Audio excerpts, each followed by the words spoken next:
my head pretty much ripped off if they don't know what's going on. So that's the first thing that I make everyone aware of what we're talking about. And then at that point, you go off and draw up a proposal, check it with them again, bring the publishers in, make sure that they're aware because their rights are clearly involved, and then go to the brand and engage with those guys. And then it's a bit of a chicken and egg situation. This is where it can go wrong, because you're going to the brand saying, this is what we've got, potentially, subject to you guys paying a certain amount of money and doing this, that, and the other around marketing and so on and so forth. And they're saying, well, we're not going to do this until we know what we're going to get. So that, it gets really dark and murky there. So you just have to make everyone aware that it is chicken and egg, and as soon as you get serious around the commitment, the label and the manager and so on and so forth and publishers will get serious as well. So that's when it can get murky, and when it goes right is when that transparency is there and everyone's bought into the concepts. And a good example is when we did something with Nokia and Groove Armada. Dan O'Neill, Groove Armada's manager, and the guys in Groove Armada were totally into it. We did a little embed deal with content on the mobiles, and we ended up doing a live gig, which was the last gig ever in Hammersmith Palais, which was fantastic. And the brand, big tick for them and huge tick for the band. And unfortunately, they loved it so much that they went off and signed to a brand. But that's another issue. And it worked for us.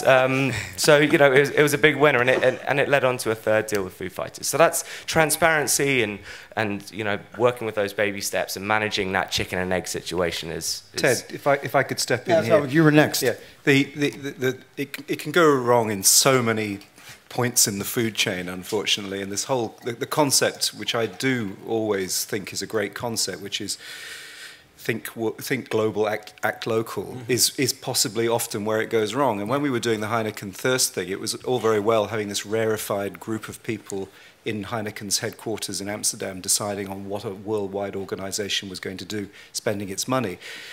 Of course, it wasn't Heineken Centre that was spending the money. They were then hiving off and asking every single one of the 40 countries that were involved in it to put their own marketing budget up. And unfortunately, every managing director and every marketing manager of each one of those countries have their own ideas, and in some cases had their own alliances.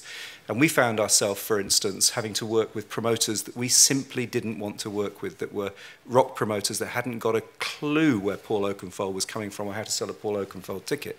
In certain cases, we ended up, instead of being in Singapore in the wonderful Zouk club that everybody would normally go to, we end up in a gymnasium where they're having to build absolutely every fucking thing. And it was that kind of madness. But how do you stop that? How do you put your foot down in the middle of it and say, guys... In years 2 and years 3, the way that we did it, in fact, eventually, was by having the worldwide head of marketing for Heineken put his foot down. Was the only way we could do it. We had certain territories we turned up where we were very, very clear about what Paul would and wouldn't do.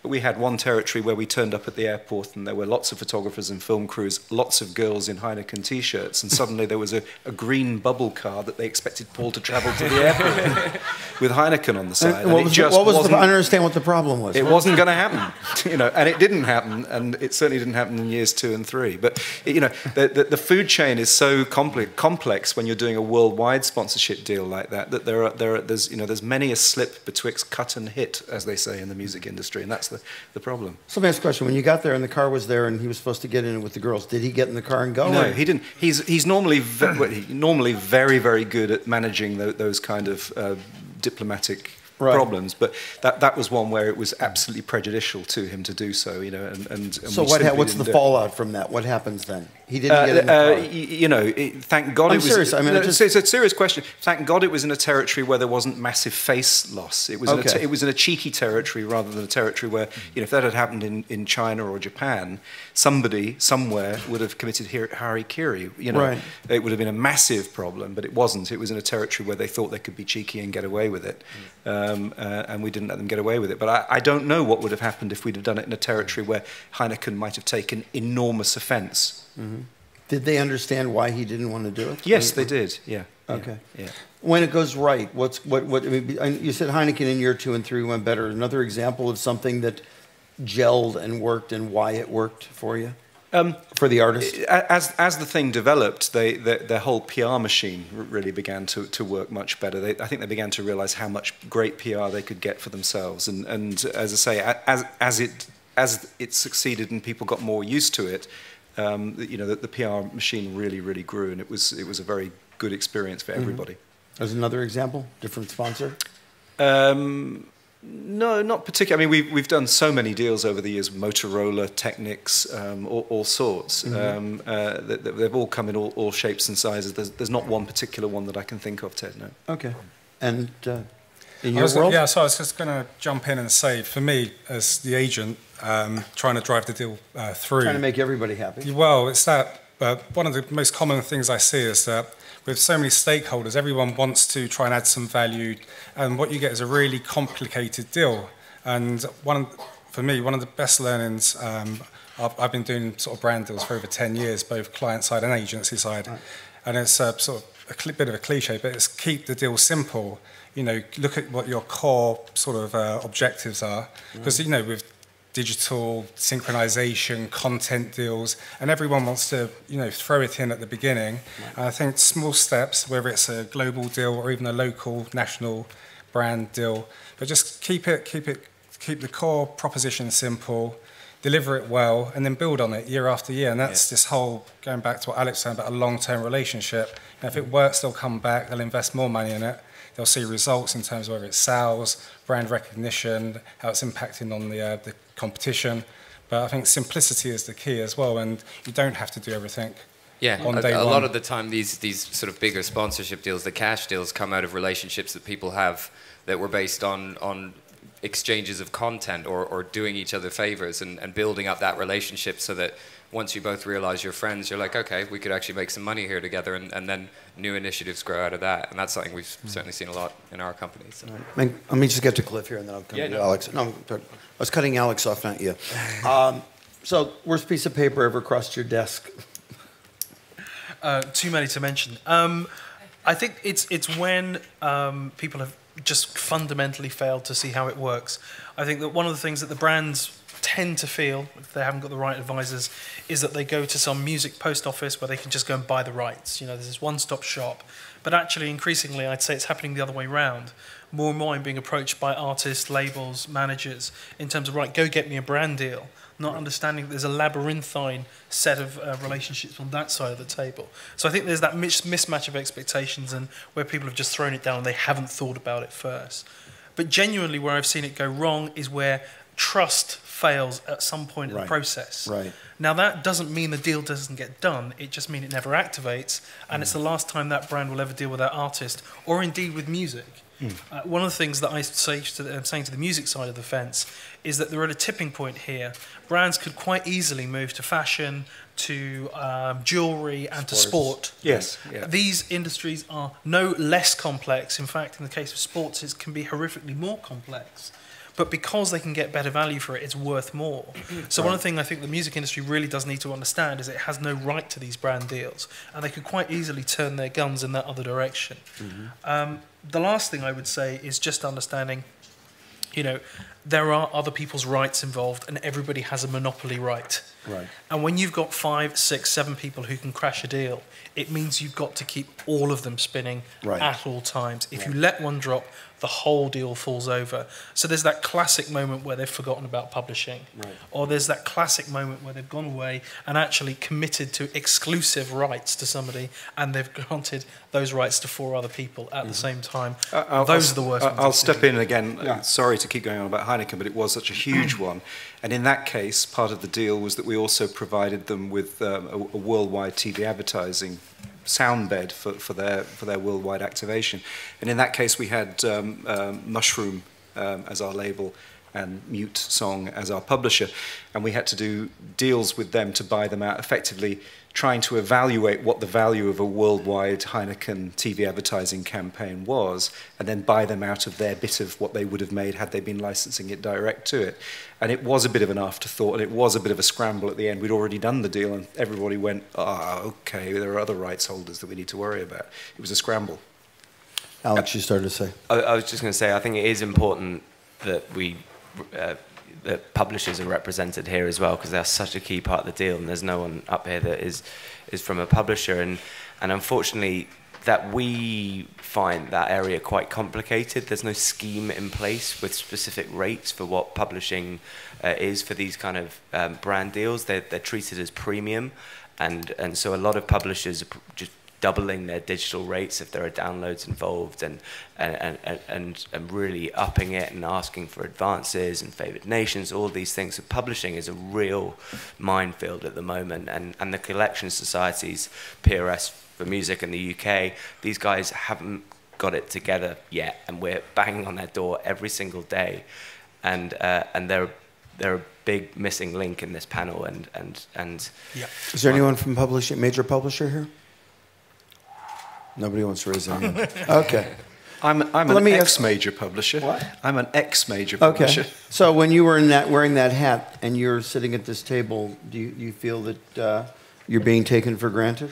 Well, this is the advantage of being now a gamekeeper turned poacher, is that I learnt an awful lot from just how damaging a publisher can actually be for an artist's career. It's supposed to be a help, but what a hindrance it can be. And it ended up, in fact, with Paul Oakenfold, that we retained the rights to do this kind of deal out with the publishing deal. So we had the right to do whatever we wanted with this, because we learnt to our cost how difficult it was. We did a deal with Toyota for the launch of their Aygo car, whereby we gave them a free sync worldwide and a free master use worldwide in return for what we thought was a really smart deal, which was we were associated with their campaign on a worldwide basis. The track was played. We avoided the gatekeepers of Radio 1 and everybody else that can stop these tracks from being played. We had a significant synchronization. Right. But we also had launch events all over Europe that they paid for that were, again, really great quality. And whilst we didn't take anything from them in terms of sync and master, we felt that we got real value out of that relationship with Toyota for that period. Okay. It helped us launch our album. Okay, let me change the topic a little bit. We talk about a Groove Armada Bacardi deal. We talk about Coca-Cola. We talk about Heineken with Paul. How do emerging artists, emerging talent, how do they attract brands? How can you do the smaller deal where maybe you have an endorsement or you're doing a small regional tour? Is anybody focusing on emerging acts, and how do you get in this game? It's one thing to talk about $35 million. I'm looking for 10 grand to get my tour out. Well, funny you should mention, I was actually going to jump in and mention that everything we've been talking about at the moment is multi-million-pound global deals, and most of the people in this room probably are from small independent record labels, publishing houses, etc. And you can still do deals with big brands. One of the best deals I ever worked on was with Virgin about 3 or 4 years ago, when they just launched their sort of pay-as-you-go mobile phone. Mm-hmm. And it was a prepaid product, so it was targeted at under 18s.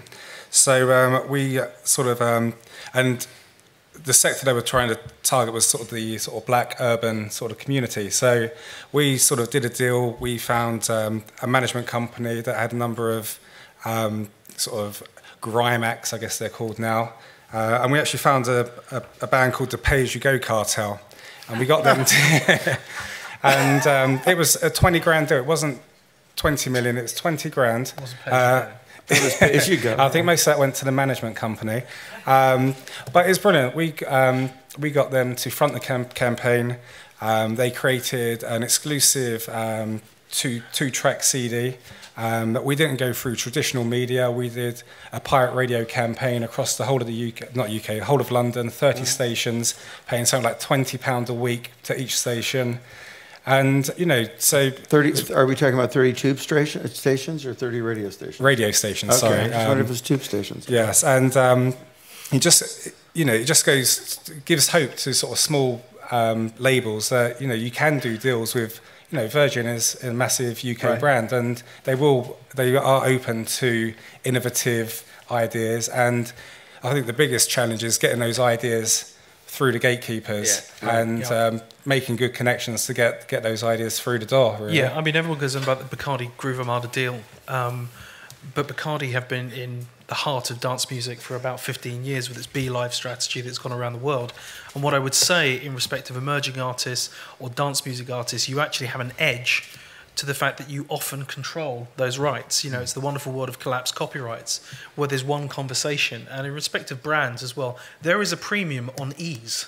You know, I know brands that would just like to have some fantastic music, some new music at a reasonable price, one conversation, one contract, one thing as well. And there is a significant edge to having to do one of these more complex deals as well. Yeah. So how does someone in the audience reach out to a brand? What's the entry point? I think they need to understand who the gatekeepers are. So people like Jason's in respect of the agencies, the experiential agencies. So I work with experiential agencies like Fruct, KLP, Stream, Iris. Now, most of the people in the music industry don't know who they are, but they control about £50 million worth of music spend in any year. Okay. And what will happen is that Brandco, who has spent millions of pounds with their agencies, will rarely spend a penny without speaking to these guys first in terms of how to activate it. So you often get brands ringing up the marketing director of Nokia.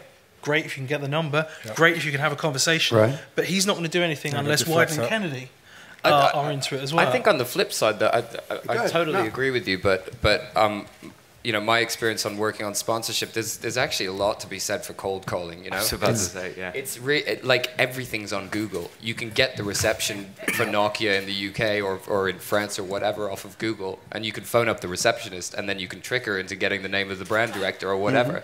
And if you do that enough, if there's someone you really, really want to speak to and you really believe in your property and you've broken down your assets and understood what it is that you can give to them that's going to bring their customers value, then it's just a case of cold calling. It's sales. You know? I've done 50% of my deals have been for me going on whatever brand's website, who's your sponsorship guy or girl, and finding out. Honestly, 50% of the brand. But now you're going to get your calls returned because you're calling from Sony Music.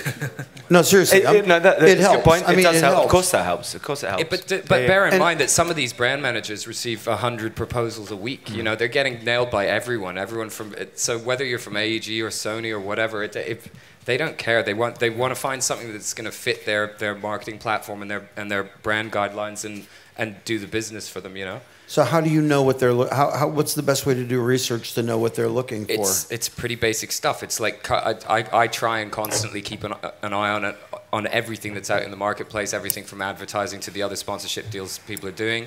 I try and network as much as I can. I go to as many conferences as I can. And generally, you know, if you're getting Music Week magazine and you're getting Campaign magazine and stuff like that, you probably know more than a lot of people do about what's going on in the marketplace. Any online resources? I mean, so I'm not subscribing to Adweek or Brand Week or even Music Week. Where do I go? It's the internet. You know, I'm saying it's the internet. But how would you research it? What would your tips be?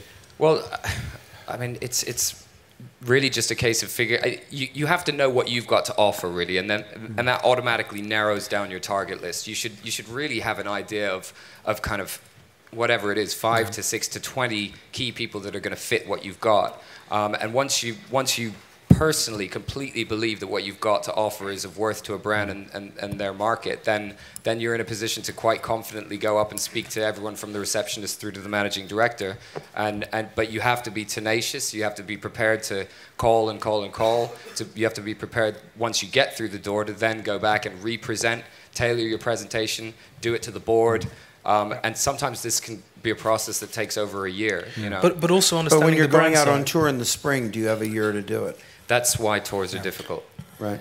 But also, Ted, one of the key things I was going to say is about packaging. You know, I work on Guitar Hero, and DJ Hero is going to be launching later in this year. And, you know, I've been approached by several independent sort of DJ managers, electronic music labels, and some of the ideas are absolutely rubbish and won't get past my inbox. But if it's a well thought through proposal and it's relevant, I pass all of those ideas through to the brand manager at Activision because I think it's going to work. So if you've got a good idea, package it well, write a decent proposal in terms of how it fits with the brand or what the opportunity is. And very concise. And then, you know, but do your research. Yeah. But do your research. The problem is that people are often shooting at the wrong target. Yeah. So the issue for drinks brands, for example, they've got all sorts of issues from legal drinking age, so it can't be anything that will appeal to a certain demographic.